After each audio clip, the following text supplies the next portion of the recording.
bienvenue à tous. Aujourd'hui, nous allons méditer 2 chapitres puissants de l'Évangile selon Matthieu, les chapitres 5 et 8. Dans Matthieu 5, Jésus nous conduit sur la montagne pour nous révéler le cœur du royaume de Dieu. À travers les béatitudes et ses enseignements, il nous montre que la vraie foi commence dans le cœur, transforme notre manière de vivre, et nous appelle à être le sel de la terre et la lumière du monde. Dans Matthieu 8, Jésus descend de la montagne pour agir avec puissance et compassion.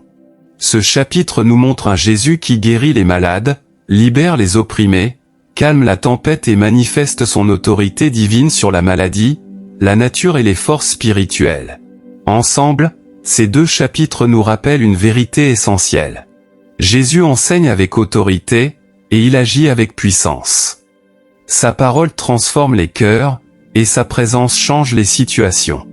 Prenez quelques instants, ouvrez votre cœur, et laissons la parole de Dieu nous parler. Matthieu 8. Verset 1. Lorsque Jésus fut descendu de la montagne, une grande foule le suivit. Verset 2. Et voici, un lépreux s'approcha, se prosterna devant lui, et dit, « Seigneur, si tu le veux, tu peux me rendre pur. » Verset 3. Jésus étendit la main, le toucha, et dit, « Je le veux, sois pur. » Aussitôt il fut purifié de sa lèpre. Verset 4. Puis Jésus lui dit, « Garde-toi d'en parler à personne, mais va te montrer au sacrificateur, et présente l'offrande que Moïse a prescrite, afin que cela leur serve de témoignage. » Verset 5. Comme Jésus entrait dans Capernaüm, un centenier l'aborda.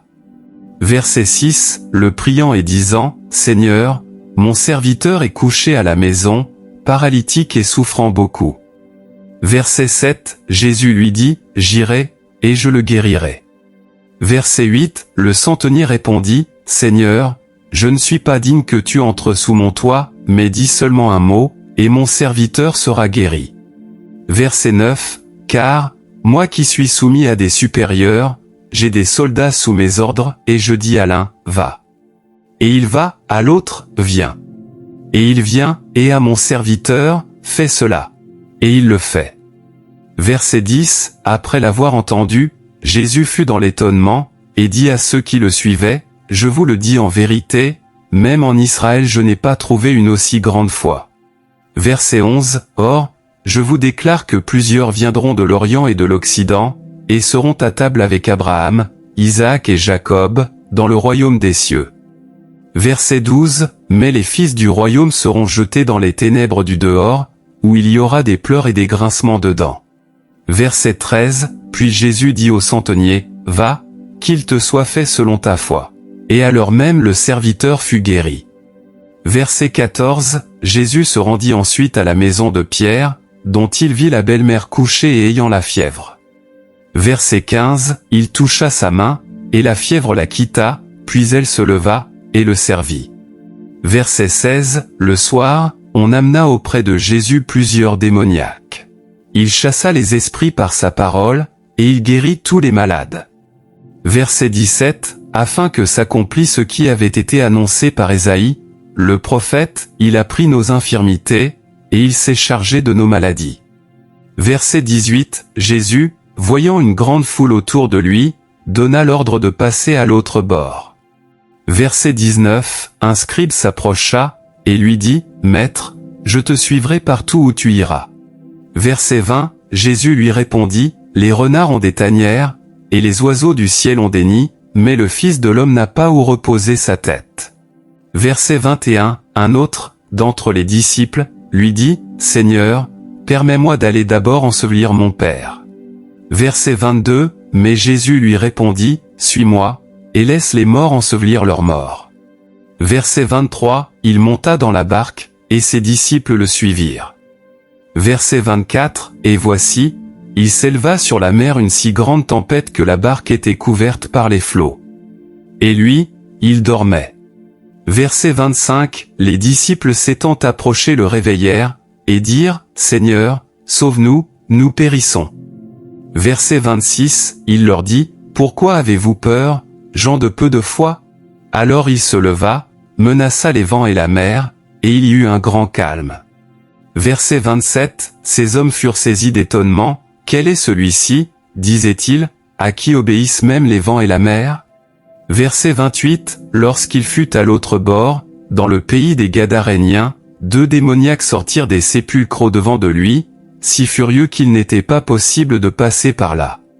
Verset 29, et voici, ils s'écrièrent, qui a-t-il entre nous et toi, Fils de Dieu?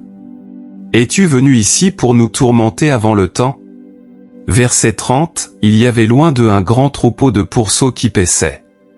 Verset 31, les démons priaient Jésus, disant, si tu nous chasses, envoie-nous dans ce troupeau de pourceaux. Verset 32, il leur dit, allez.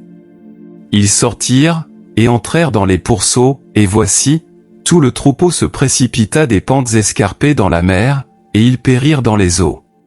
Verset 33, ceux qui les faisaient paître s'enfuirent, et allèrent dans la ville raconter tout ce qui s'était passé et ce qui était arrivé aux démoniaques.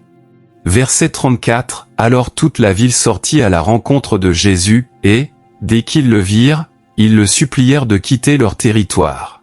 Matthieu 5. Verset 1, voyant la foule, Jésus monta sur la montagne, et, après qu'il se fut assis, ses disciples s'approchèrent de lui. Verset 2, puis, ayant ouvert la bouche, il les enseigna, et dit. Verset 3, heureux les pauvres en esprit, car le royaume des cieux est à eux. Verset 4, heureux les affligés, car ils seront consolés. Verset 5, heureux les débonnaires, car ils hériteront la terre. Verset 6, heureux ceux qui ont faim et soif de la justice, car ils seront rassasiés. Verset 7, heureux les miséricordieux, car ils obtiendront miséricorde. Verset 8, heureux ceux qui ont le cœur pur, car ils verront Dieu. Verset 9, heureux ceux qui procurent la paix, car ils seront appelés fils de Dieu. Verset 10, heureux ceux qui sont persécutés pour la justice, car le royaume des cieux est à eux. Verset 11, heureux serez-vous, lorsqu'on vous outragera, qu'on vous persécutera et qu'on dira faussement de vous toutes sortes de mal, à cause de moi. Verset 12, réjouissez-vous et soyez dans l'allégresse, parce que votre récompense sera grande dans les cieux, car c'est ainsi qu'on a persécuté les prophètes qui ont été avant vous. Verset 13, vous êtes le sel de la terre. Mais si le sel perd sa saveur, avec quoi la lui rendra-t-on? Il ne sert plus qu'à être jeté dehors, et foulé aux pieds par les hommes. Verset 14, vous êtes la lumière du monde. Une ville située sur une montagne ne peut être cachée. Verset 15, et on n'allume pas une lampe pour la mettre sous le boisseau, mais on la met sur le chandelier, et elle éclaire tous ceux qui sont dans la maison. Verset 16, que votre lumière luise ainsi devant les hommes, afin qu'ils voient vos bonnes œuvres, et qu'ils glorifient votre Père qui est dans les cieux. Verset 17, ne croyez pas que je sois venu pour abolir la loi ou les prophètes, je suis venu non pour abolir, mais pour accomplir. Verset 18, car, je vous le dis en vérité, tant que le ciel et la terre ne passeront point, il ne disparaîtra pas de la loi un seul iota ou un seul trait de lettre, jusqu'à ce que tout soit arrivé. Verset 19, celui donc qui supprimera l'un de ses plus petits commandements, et qui enseignera aux hommes à faire de même, sera appelé le plus petit dans le royaume des cieux, mais celui qui les observera, et qui enseignera à les observer, celui-là sera appelé grand dans le royaume des cieux. Verset 20, car je vous dis que, si votre justice ne surpasse celle des scribes et des pharisiens, vous n'entrerez point dans le royaume des cieux. Verset 21, vous avez entendu qu'il a été dit aux anciens, tu ne tueras point, celui qui tuera mérite d'être puni par les juges. Verset 22, mais moi, je vous dis que quiconque se met en colère contre son frère mérite d'être puni par les juges, que celui qui dira à son frère, Raka, mérite d'être puni par le Sanhédrin, et que celui qui lui dira, insensé, mérite d'être puni par le feu de la géhenne. Verset 23, si donc tu présentes ton offrande à l'autel, et que là tu te souviennes que ton frère a quelque chose contre toi. Verset 24, laisse là ton offrande devant l'autel, et va d'abord te réconcilier avec ton frère, puis viens présenter ton offrande. Verset 25, accorde-toi promptement avec ton adversaire, pendant que tu es en chemin avec lui, de peur qu'il ne te livre au juge, que le juge ne te livre à l'officier, et que tu ne sois mis en prison. Verset 26, je te le dis en vérité, tu n'en sortiras pas que tu n'aies payé le dernier cadran. Verset 27, vous avez entendu qu'il a été dit, tu ne commettras point d'adultère. Verset 28, mais moi, je vous dis que quiconque regarde une femme pour la convoiter a déjà commis un adultère avec elle dans son cœur. Verset 29, si ton œil droit est pour toi une occasion de chute, arrache-le et jette-le loin de toi, car il est avantageux pour toi qu'un seul de tes membres périsse, et que ton corps entier ne soit pas jeté dans la géhenne. Verset 30, et si ta main droite est pour toi une occasion de chute, coupe-la et jette-la loin de toi, car il est avantageux pour toi qu'un seul de tes membres périsse, et que ton corps entier n'aille pas dans la géhenne. Verset 31, il a été dit, que celui qui répudie sa femme lui donne une lettre de divorce. Verset 32, mais moi, je vous dis que celui qui répudie sa femme, sauf pour cause d'infidélité, l'expose à devenir adultère, et que celui qui épouse une femme répudiée commet un adultère. Verset 33, vous avez encore entendu qu'il a été dit aux anciens, tu ne te parjureras point, mais tu t'acquitteras envers le Seigneur de ce que tu as déclaré par serment. Verset 34, mais moi, je vous dis de ne jurer aucunement, ni par le ciel, parce que c'est le trône de Dieu. Verset 35, ni par la terre, parce que c'est son marchepied, ni par Jérusalem, parce que c'est la ville du grand roi. Verset 36, ne jure pas non plus par ta tête, car tu ne peux rendre blanc ou noir un seul cheveu. Verset 37, que votre parole soit, oui, oui, non, non, ce qu'on y ajoute vient du malin. Verset 38, vous avez entendu qu'il a été dit, œil pour œil, dent pour dent. Verset 39, mais moi, je vous dis de ne pas résister aux méchants. Si quelqu'un te frappe sur la joue droite, présente lui aussi l'autre. Verset 40, si quelqu'un veut plaider contre toi, et prendre ta tunique, laisse-lui encore ton manteau.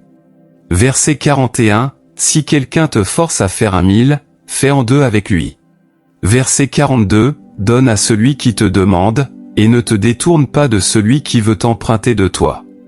Verset 43, vous avez entendu qu'il a été dit, tu aimeras ton prochain, et tu haïras ton ennemi.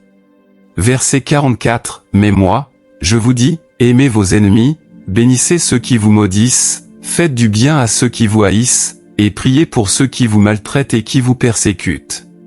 Verset 45, afin que vous soyez fils de votre Père qui est dans les cieux, car il fait lever son soleil sur les méchants et sur les bons, et il fait pleuvoir sur les justes et sur les injustes. Verset 46, si vous aimez ceux qui vous aiment, quelle récompense méritez-vous? Les publicains aussi n'agissent-ils pas de même? Verset 47, et si vous saluez seulement vos frères, que faites-vous d'extraordinaire? Les païens aussi n'agissent-ils pas de même? Verset 48, soyez donc parfaits, comme votre Père céleste est parfait. Si ce message t'a béni, abonne-toi à la chaîne pour recevoir chaque jour la parole qui édifie et fortifie la foi.